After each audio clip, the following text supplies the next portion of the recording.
Hello and welcome. Welcome to the Earth, Sea, Love podcast. This podcast is for and about women of colour and our relationship with nature. Hosted by me, Cherie Mack. The Earth, Sea, Love podcast is committed to exploring the experiences of women of colour with Mother Nature. We want to provide spaces where the hidden voices in the environmental and conservation conversations can explore their relationship with the natural world. Inspired by our time spent outdoors, we amplify the voices of women of colour, our stories, our conversations, interviews, photography, writing, and artwork. We'll be exploring our legacies, histories, and memories which have had an influence and effect upon how we perceive ourselves within the natural world and within the environmental and climate justice movements. Welcome to the Earth, Sea, Love podcast.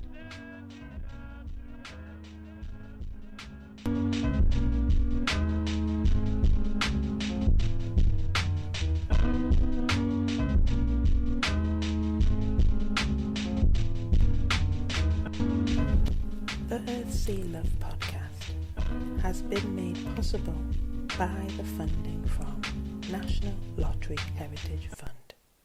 Thank you. Okay, so it's me back again, Thursday, 15th of October, and I'm going to keep this introduction nice and not sweet. Short. Yes, short, because the last one that I tried to record, and I did record it, it went into much longer detail and avenues that I didn't even know what I was going to explore. So this is second attempt, part 2 today, of our intro to the conversation with Betsy Perez.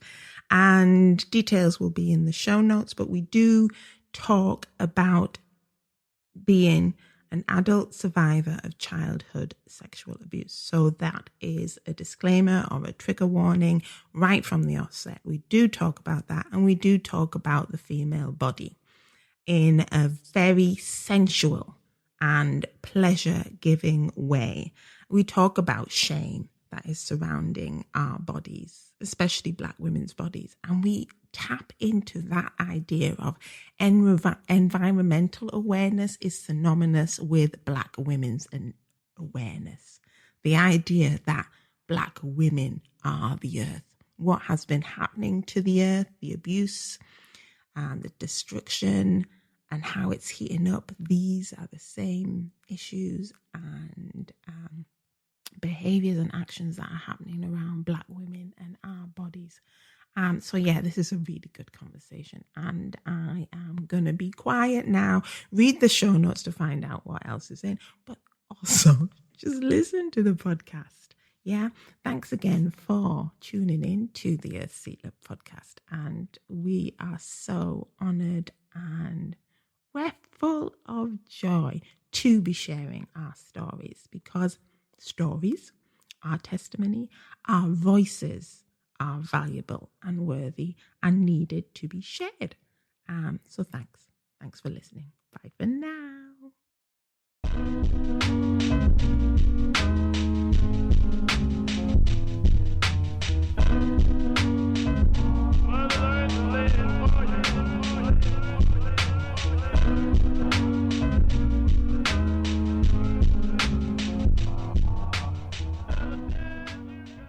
I was just so excited that I really wanted to, I wasn't going to just be like, oh, it's 8 a.m. Let me kind of just show up. No, I honor your time and I honor this podcast. So I want to, and we're talking about nature and we're beautiful. Hello.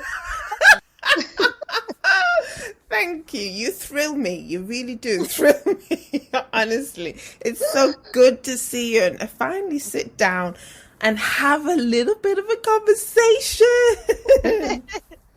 But I'm excited too. I'm loving the sunflowers as well. Are them you've grown your own? I wish I've grown my own. I bought myself some flowers earlier this week and to my altar and stuff. So I was like, where are altars as well, and practicing like these things of beauty, which I'm getting back into, which I stopped for a really long time because girl, the shits. And so it then hit the fan. It hit the fan. It was it took all the other flowers with it, so I was just like, you know what? I love sunflowers. They're one of my favorite flowers. Yeah, mine too. They always make me smile. This is for the both of us. Thank you.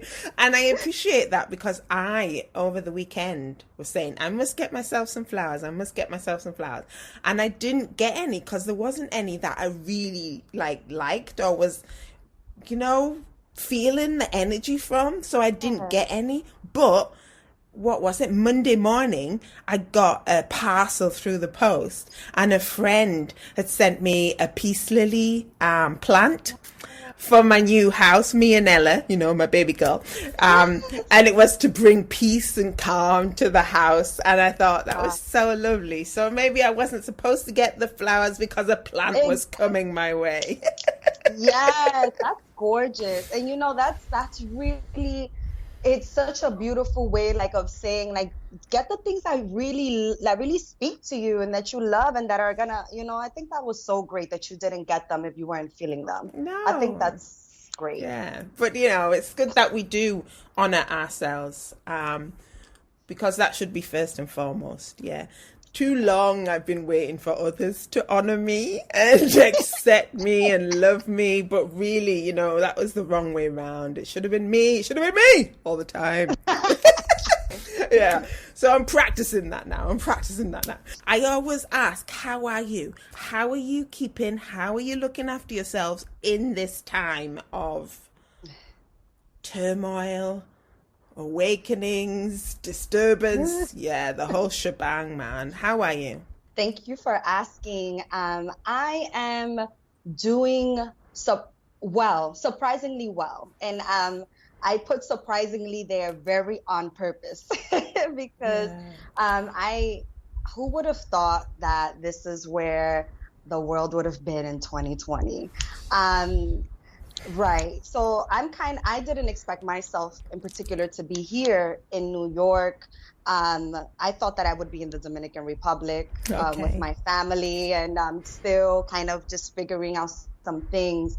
So for me, it really has been a time of some reflection without guilt. Oh, wow. That is music to my soul. That is no kidding. It's reminder there. Thank you. Carry on. Yes, it's that guilt without pleasure, because I did spend the last 6-7 years really out of life in the way that functional adults should be in the world. So for me, to be quite honest, this was what I needed, because I had already experienced about 6 years of just being in the mud, being in the muck of it, and really letting what we understand as being a functional adult and individual, especially, I could only speak for American culture. In American culture, so just let it kind of fall by the wayside. Mm-hmm. And this for me was really a moment for me to kind of, put back together all of the things that I have gathered over the time and put it together in a way that without the pressure, because a lot of it was under pressure for me. The pressures of, my friends are working, but I kind of still can't regulate myself enough to be actively taking care of myself in the way that I want to and that I desire. So this time for me was really, really good. And I'm like, shit, I've been waiting for this. Like, why hasn't, I've been resting, or I've been trying to rest in peace. Yeah. So I was so happy to have, unfortunately, it came in the way that it did. But it was so good for me to see some people in my life that needed this rest, and that needed to rest and to be at home with other people, so that it can minimize that stigma for us collectively. And so for me, it has really been a point of really like admiring people's like intimate like searches, like there's those intimate insights that they're having. And then for me, it's just really been a moment of being able to see myself like, oh, this was a test for me. Like, am I going to be able to flourish and to keep myself grounded in this time? And it really just has been a testament for me, like this whole thing. Yeah. So that's kind of where I'm at. And how are you?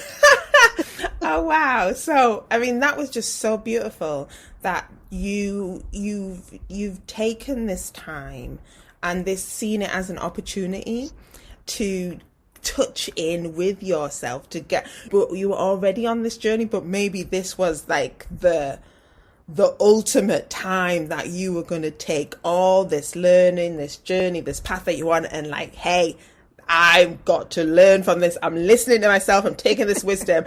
And you have, honestly, you've said about these 7 years, and we'll get into that because I don't know the details.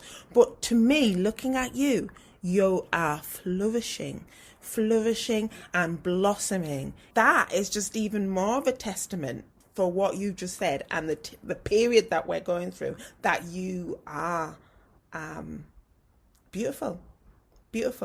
And I'm not just talking about the physical, but the inside, because the inside is what's coming out and is making you glow. So thank you for sharing that.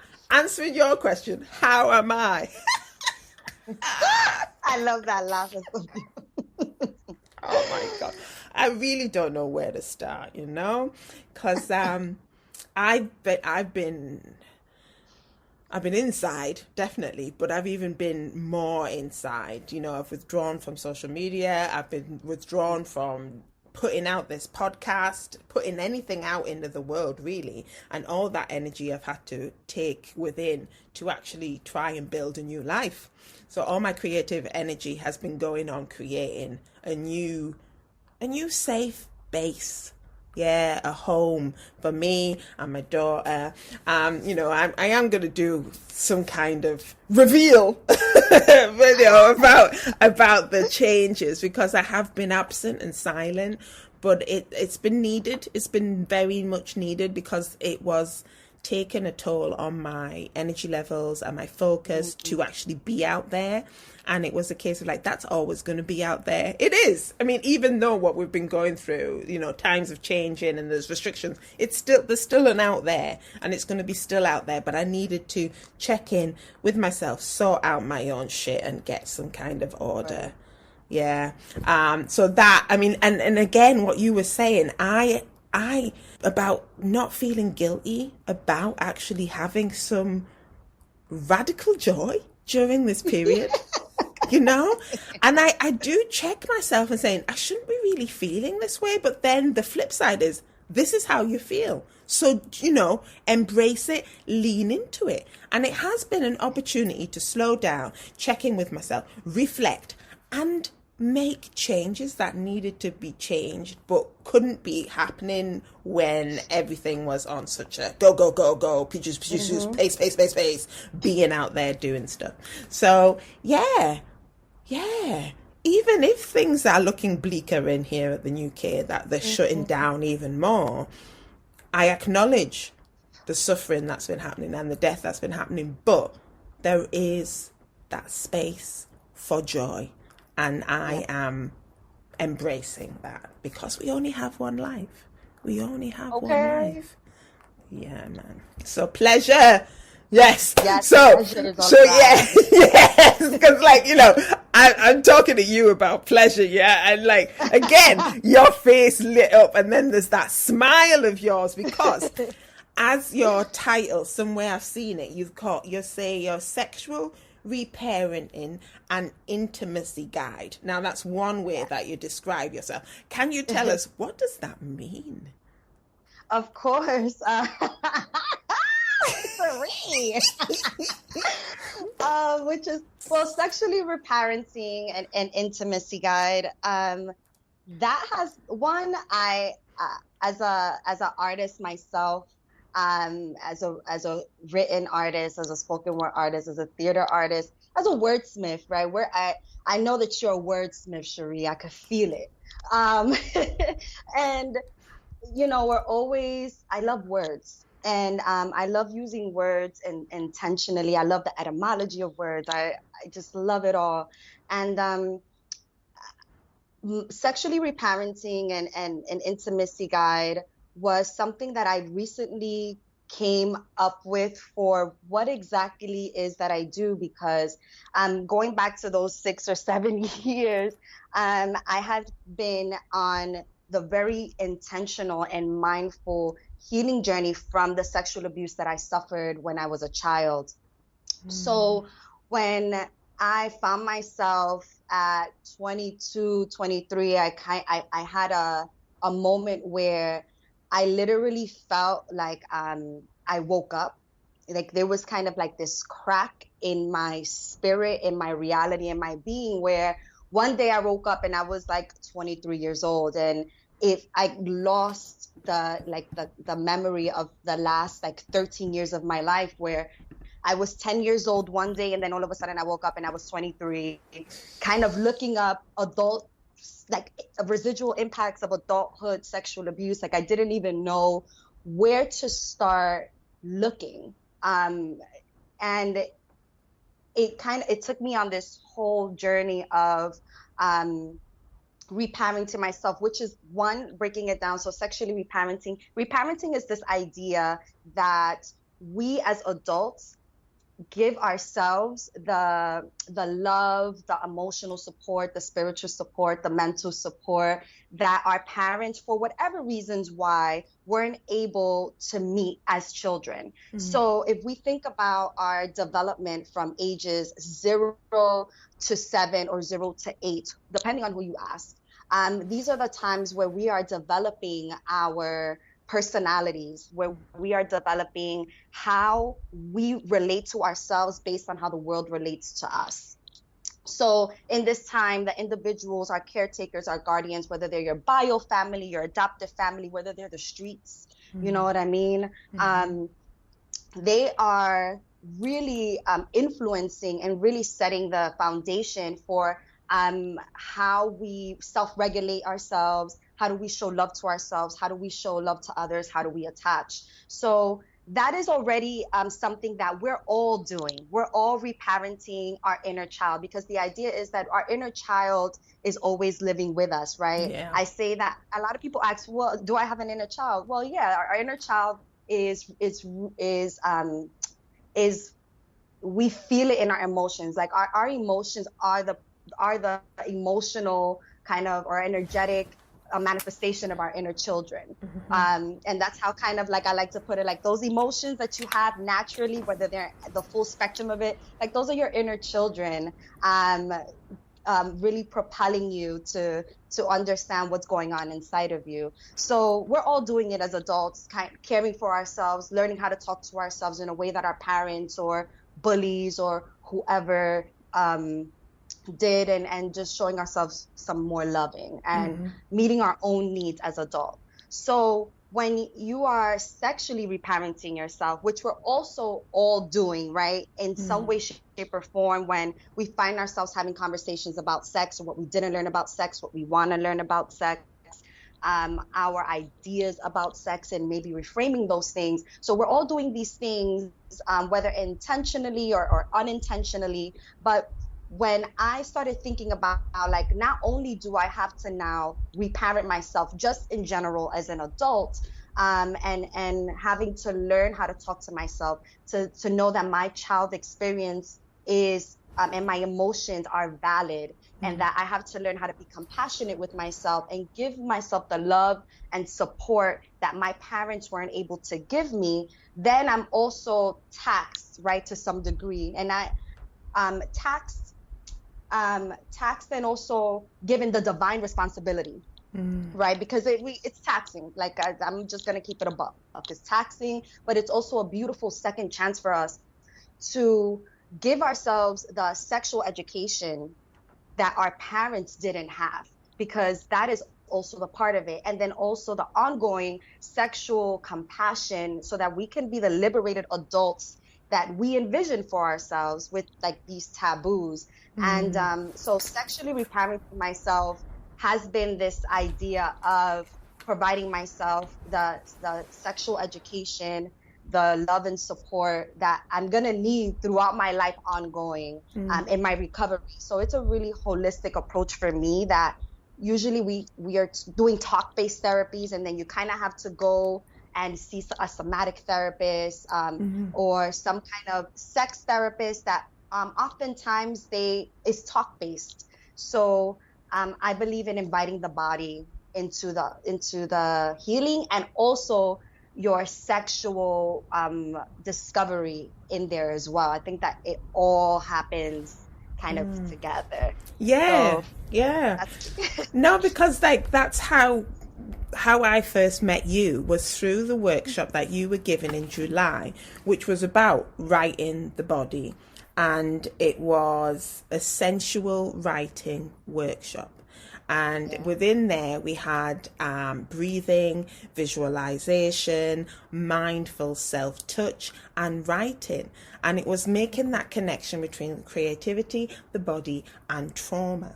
And it did. It blew my world in a sense of how, because like you're right. Yeah, I am a wordsmith, but I spend a lot of my time in my head.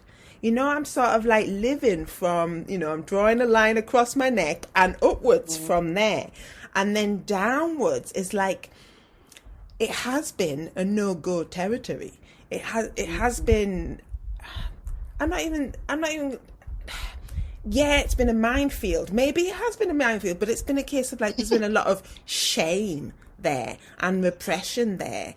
And there's been, you're saying about parents, that idea of I got my period when I was 9, and I'm still waiting for that conversation from my mum about what that means, becoming a woman, about sex, about your body. And all I got from that first initial thing was like, oh, you're dirty and you need to wash more.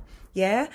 So there's all that shame and hiddenness and secrecy around our bodies. So when I did your workshop, it's like, I found it really liberating to be just like in front of my computer, moving my body. And I'm not even going to say a sexual way, in a sensual way. So I was feeling through my body, and then to invite my body onto the page after that, it was like, I don't know, it's like I'd been opened.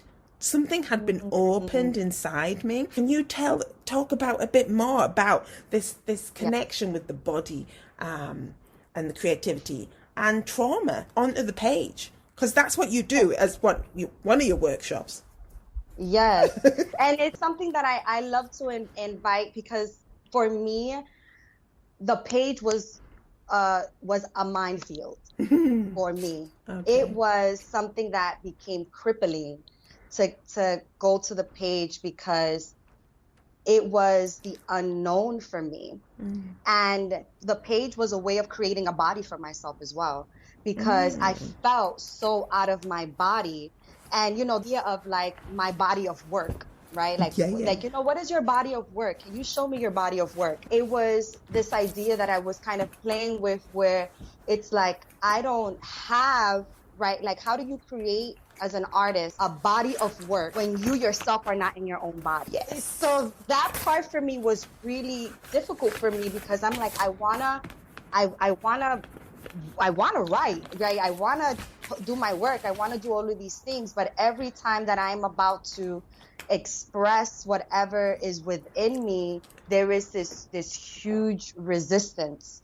And I realized that um, my my body was in the way of my writing, and I needed to find a way to invite my whole body to the process and not just my mind, so that it can all be in unison, so that it cannot just be that my head is on the page but my body's out to lunch, and then when I'm finished kind of going off on the page, then I'm feeling raw. I'm feeling like I'm just open out in the world. I didn't know how to close things. So I was also in a state of, I just wanted to purge. I just wanted to get some immediate relief. And what was happening was too that I was just writing from a place that was painful.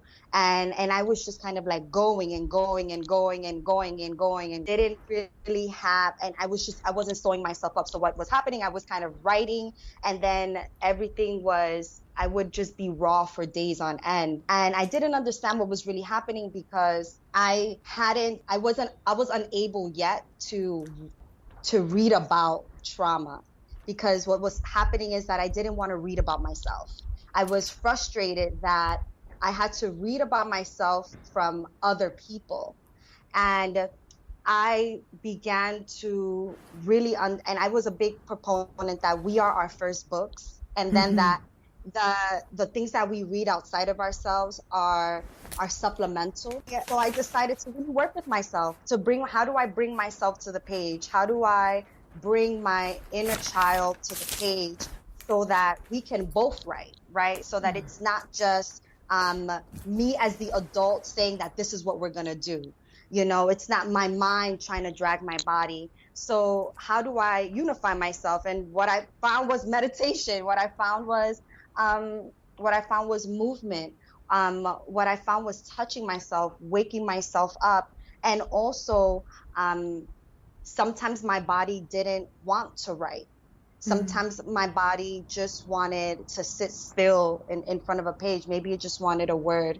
And it was a practice of me also honoring my body, because sometimes I didn't have nothing to say, but I felt, because I wanted to write, this is what we're going to do. So that idea also comes from not honoring my inner child and what my inner child wants or doesn't want. But trauma doesn't allow us to be creative, and doesn't allow us to be in our bodies. It doesn't allow us to sit and to allow for the memories to come up in a safe, loving way.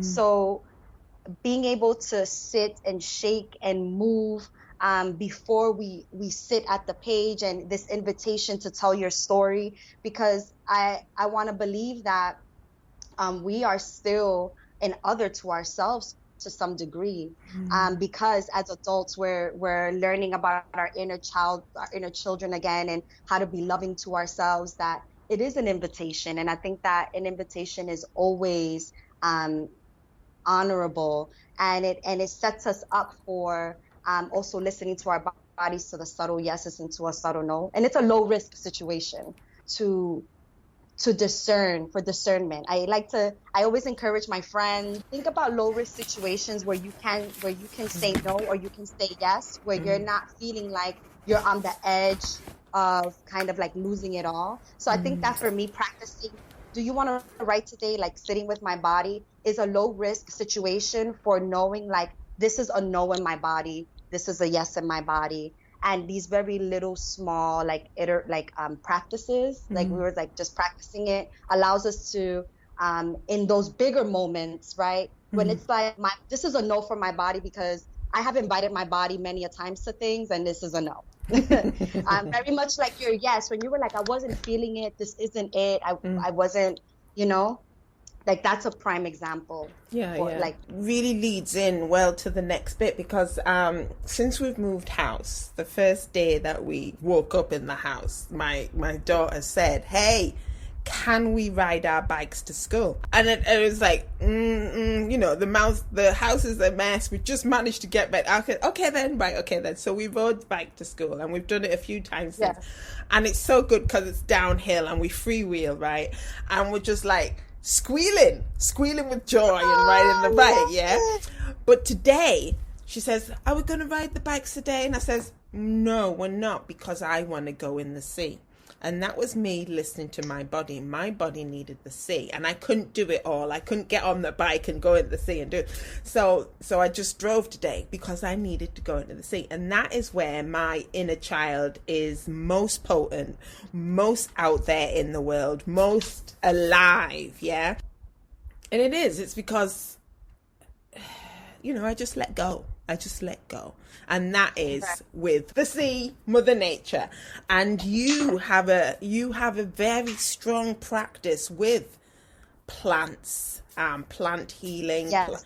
So can you share that with us, please, and how that feeds into you and your life and your body I have been practicing the African spiritual technologies or religions, really based and birthed in Afro-Cuba, in Cuba, and what Afro-Cuban, what we know today as Lukumi, where I'm an Aborisha, meaning that I am not initiated as a priestess. However, I have received initiations and Espiritismo, and I am initiated in Palo Mayombe, which is a Bantu practice, or known as Las Reglas Bantu, or the orders of the Bantu. And that for me always, and in my family lineage, many of my aunts and my ancestors, they practice the 21 divisions, which is a version of Dominican Voodoo. So that for me, this idea of plants, of ancestry, of an energetic field. And I want to say this in terms of like my family. It wasn't like outright like, doing ceremonies and doing baths and doing this, but you saw the altars, you heard the conversations, and also from a very young age, like I was taking out books for witchcraft and all of this other stuff, and I would get teased by my family actually. So I, from a very young age, understood this idea of the physical and the spiritual and the energetic, even though I may not have had the vocabulary for it, so to speak.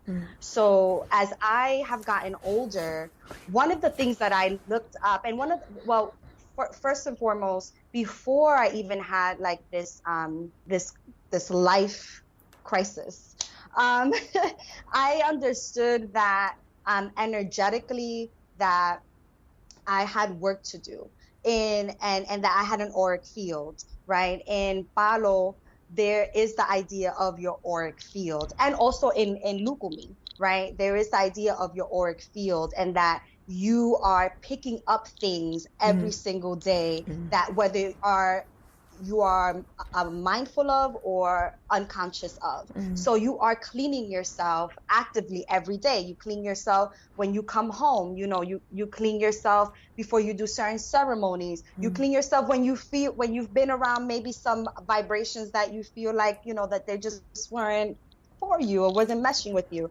So so this idea of energy is huge. And there is this saying, buen sombra, buena enseñanza, good shadow, good knowing, right? In Palo Mayombe, where the idea that everything comes from the darkness, and you are born with your shadow. Your shadow, right, is with you all the time, right? So, and like we can get into this idea of shadow work, right? Shadow work is something that is integral in Palo, and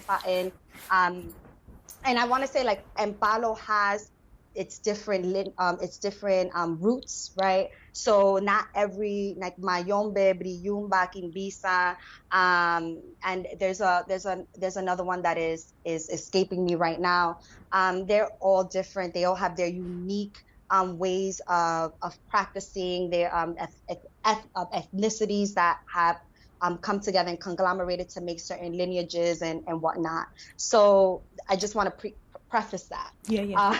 Thank you. So this idea of the shadow work, right, is integral, that we're all one. This that one thing is not separate from the other. Your physical is not separate from your spiritual. So the shadows and the things that you come in with to this world, right, they're not separate from your physical being and your physical manifestations and whatnot. So keeping that in mind, right, and plant allies, and palo literally translates to sticks, right? Mm-hmm. The earth, right, the trees, and it's a very it's a natural spiritual practice. We work with the dirt, we work with the herbs, we work with the moon, with the cycles of the moon, we work with the sun.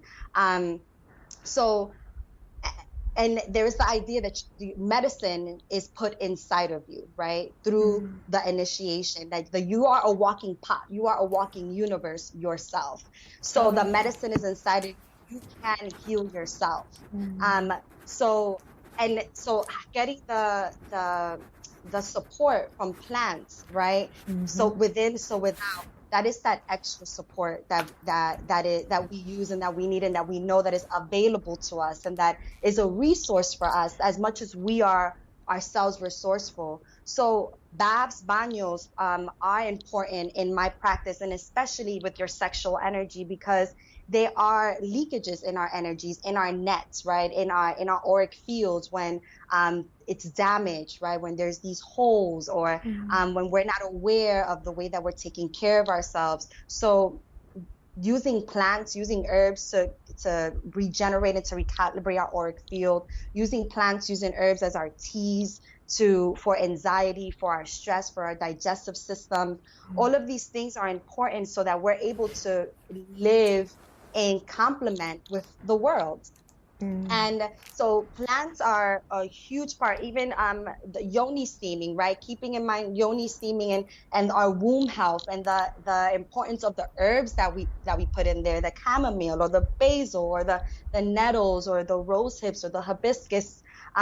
So all of these different herbs that are one, like they are it, right? Because the pharmaceuticals that we're getting are these isolated imitations of these herbs.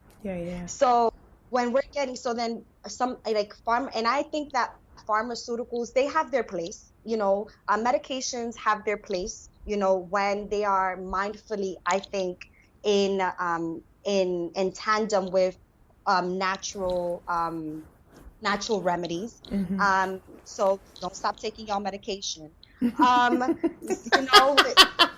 Disclaimer there. Support, you get what I'm saying? That herbs is a communal way of healing ourselves because we're getting the whole plant. We're not just getting its cousin, the whole family unit, so that it can be in unison and it can collaborate with our family unit. You know what I'm saying? So it's very that, right? I want two families create a clan and all of this other good stuff. And I think the same thing applies to the way that we heal ourselves. So herbs, mama. Yeah, it's like number one. so much there. I'm just like nodding along here about that energy and how it is all about energy, and how we have this seepage in our energy, and we also pick up other people's energies, and such a burden to carry. To get rid of that, there's so much more lightness there, but there is the shadow. I do not deny my shadow self. And I work with it. I'm not saying I'm trying to get some balance, but I acknowledge it, and I do my shadow work because it has been there for me and supported me and helped me to become the person that I am now. And it's all a practice. I continue this practice. So that energy work and that idea of like walking like with the whole universe inside us, like walking with that whole pot of medicine inside us. Yeah. I mean, I've been a vegan now for over a year or so. And just like when you're saying the plants that we take in and that will support the plants that were within us, it makes sense, man. It makes so much sense. Talking about this plant world, the universe, the environmental awareness, you said somewhere, something is synonymous with Black women's awareness. What do you mean by that? Environmental awareness is synonymous with Black women's awareness. What does that mean? So to me, being aware of the environment, being aware of the natural world, it is synonymous with being aware of Black women, with being with environmental justice, and environmental issues are Black women's issues. One, because Mother Nature, hello, right? Yeah. And let's be clear, right? She Black, don't play. This dirt, the beauty of the dirt, the colors of the dirt, the tree trunks, so when we think about, right, that the Black woman is the primordial mother of the world, right, and we think about the world herself, right, I think that like Mother Nature, right, it is like it's almost as if it's a double personification of some sort, right, where it's the world is physically personified, right? It is a structure, and then now it has created itself in Black women. So when we ourselves are understanding what's happening in the world, even with Corona, right? We can be very much like, mommy, clean your crown, fix your crown. You know what I'm saying? Because I'm healing myself, so we need to be healing ourselves. I'm purging, so we need to be purging. All of the animals, all of these beautiful species that are resurfacing that we thought were extinct, and all of the natural rhythms coming back into their flows, into their essence, right?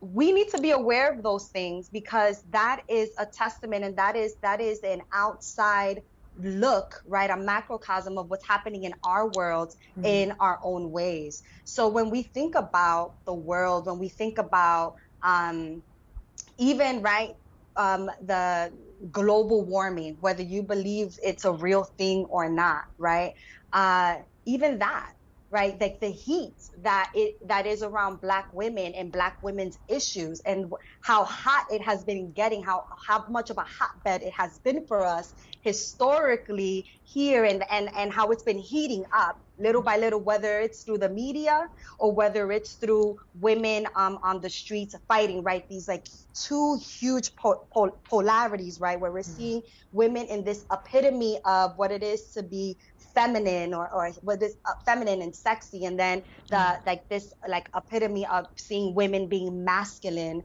and aggressive on the streets while they're leading these protests. So I think that and then we see those extremes with these species coming out of extinction, and this beauty and this femininity and this essence, and then we also see, like, on the other end of things, women still being murdered, and the lack of visibility that there is on Black women's issues and things of that nature. So we're seeing that the world is expressing itself, and it's expressing itself through, I think, the issues of Black women and Black families, because I think that Mother Nature is a Black woman. So when we understand what these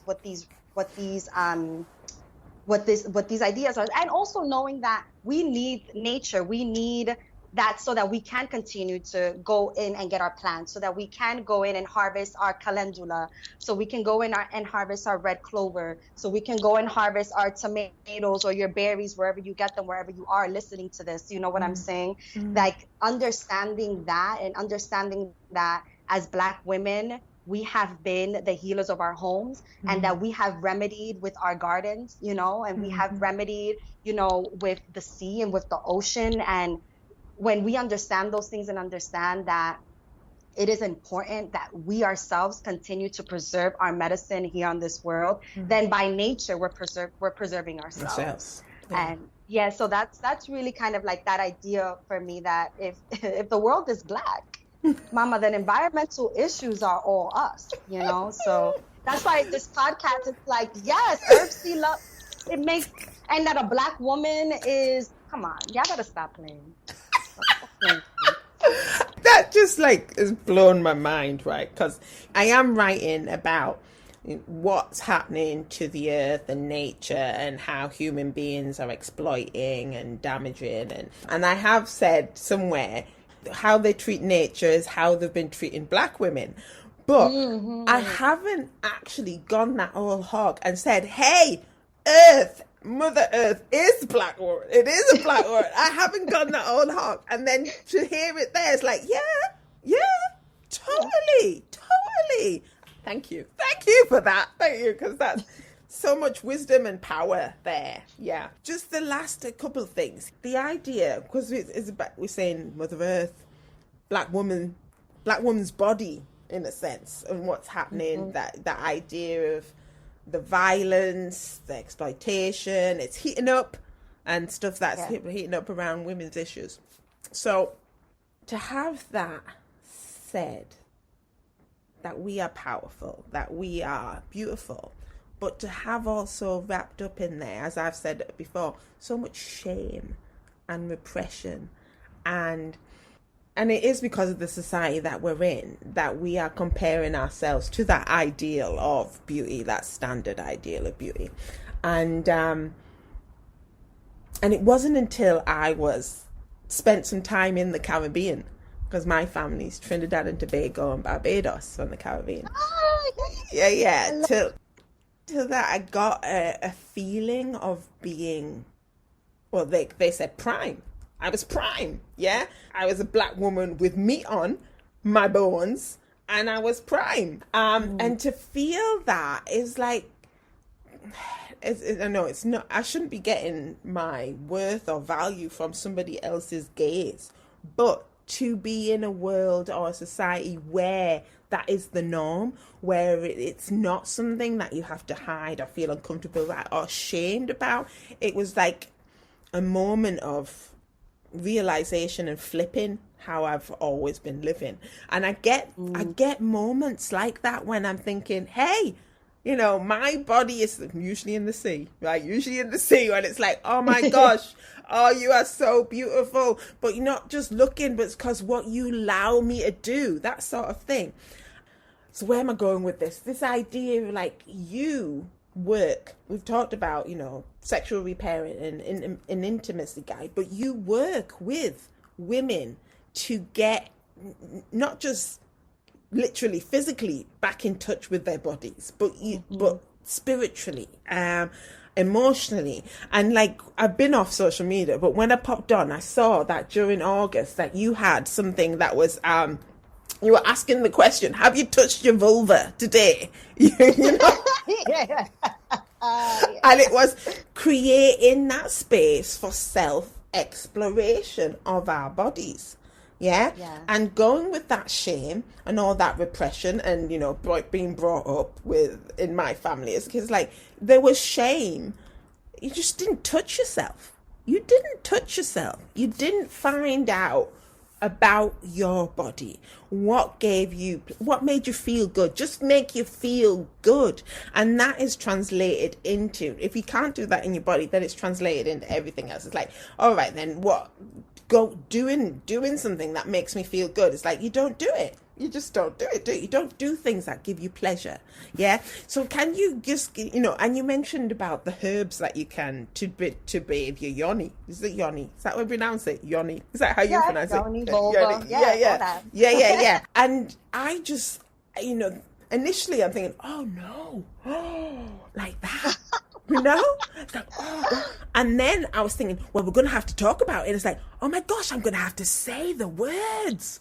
Vulva, vagina, you know, that's I love it.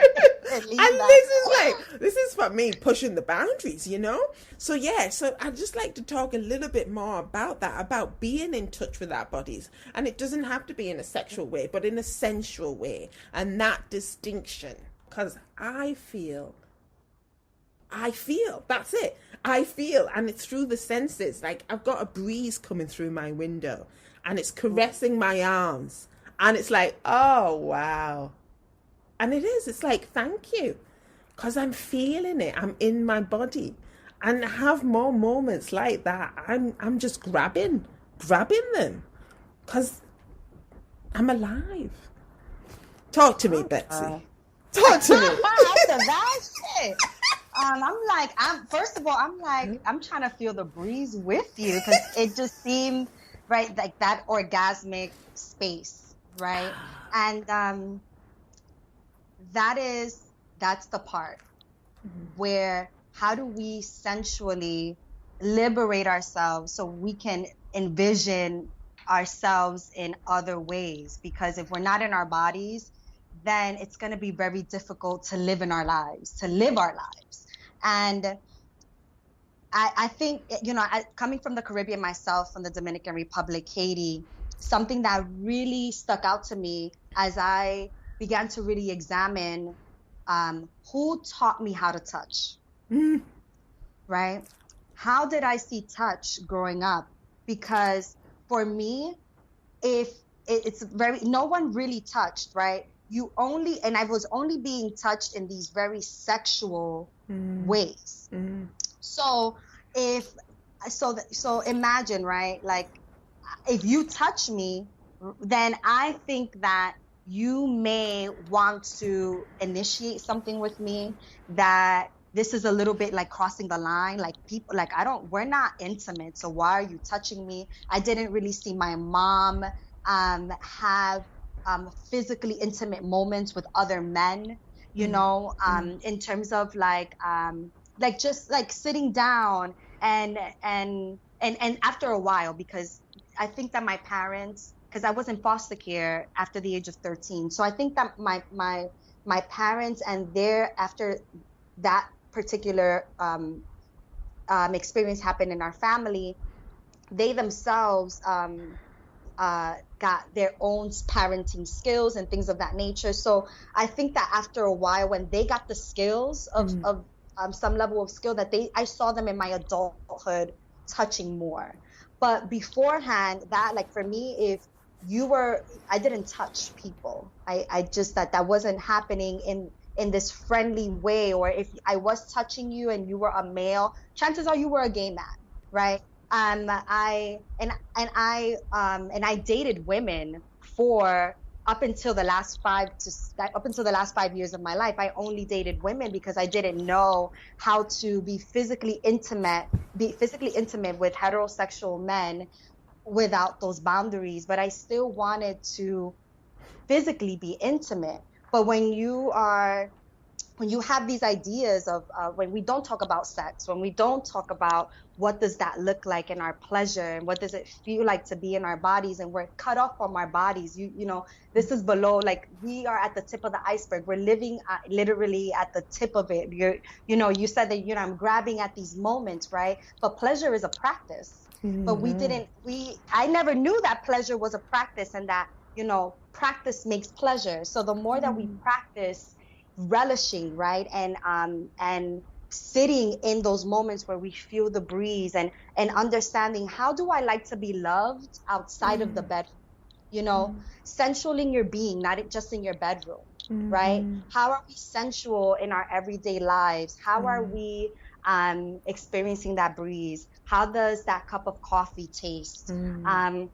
How does rubbing your fingers through your hair feel? And also, how many times do you touch your vulva, or acknowledge your vulva, acknowledge your breast, acknowledge your ass, without it being in a situation that is biological functioning, right? But that is just human relating. How are you humanly relating to your body and to yourself and to your whole self, so that and this is why, like, in the sensual workshop, I asked for us to touch our breasts. I asked for us to touch our ass. I asked for us to touch our pussy. I asked for us to touch our toes and our shoulders and every part of your body, because I don't believe that we're making full body decisions. I'm like, with my whole being, really? But did you ask your pussy, though? Was your pussy part of that decision?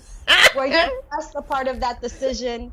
And that's important, because if your womb and your vulva space, and that's creation, right? If life is literally created there, decisions are literally created there, just energetically. So are you really making these decisions? Are you really is your whole body really with it, though? Or are you just kind of like, come on, we're going for a ride, because my mind was like. So I always encourage women, if you can, 10 seconds every day, whether it's before you go to bed, and I encourage even when you start your day off, right? And you put on lotion in your body or whatever it is that you do. Maybe you don't, I don't know. But when you are drying yourself, cup your, let's make believe that this is your mumbus, your clit. So you take your other hand, you cup, grounding. This is grounding your vulva, grounding your pussy. 10 seconds, 5 to 10 seconds, even if it's 1 to 3 seconds, just hold, just I acknowledge you today. Yes. You do that for just 1 second, like every day. 1 second, I acknowledge you today, hold your breath, and I acknowledge you today. And every day for 1 second, if we can make that point to acknowledge ourselves and make that practice for 1 second, I guarantee you, like, this is not even, like, I can bet my bottom dollar on it, that this is going to shift your relationship with your body. Yeah. But then how you also take your body out into the world and relate to everyone else. Yeah. I'm telling you, you put one, you bring, your energy follows your thought. We're not worried about, right, like we're not worried about our pinky, every other day. But if you start thinking about your pinky, you're gonna start feeling every single sensation. Everything. Same thing with our pussies, the same thing with our breast, same thing with our ass. Take 5 deep breaths, 1 for each breast, 1 for each ass cheek, and 1 for your whole pussy. 5 deep breaths into visualization, and it's just the beginning, right? Because it's small increments, small moments that we're touching base, because we've lived our lives without it. So I'm never gonna be like, jump off the cliff. Yeah. But it is, you're saying it's a practice, and also we give our body so freely to other people, but we deny ourselves our body. So that makes so much sense. Thank you. Thank you. And you talked about Dominican Republic and thought you were going to be there during this time, but you're still in New York. Yeah. I've never been to Dominican Republic. I'm thinking it's abundant with the natural world there. First of all, describe what's Dominican Republic like, and then how have you been finding those moments of nature, bounty-filled abundance in New York during these times? Well, the Dominican Republic is definitely very abundant. And, us having a Caribbean heritage, Caribbean culture, I think that there is this beautiful, this beautiful relationship with our sensuality and our sexuality and with abundance, even though, let's not get it twisted, right? We have our moments where chocan, which is like they come up against each other. Sometimes I'm just, I think in Spanish. So for me, the abundance of people, of generosity, of the plants, and of the thickness of the air is abundant. You know what I mean? The sun is abundant, and so how do I find those things here? In buying plants, in the music, and listening to my merengue and my bachata, and dancing out here, in my apartment. And sometimes you may find me in the street salsaing from the bodega, because it's getting cold out, and it's easy to start not seeing the abundance in the changing of seasons, right? Yes. So for me, as things are kind of taking place, the seasons are changing, and I'm still here. I'm really just finding the beauty and the abundance of the Dominican Republic and in my own neighbors, in my own neighborhood.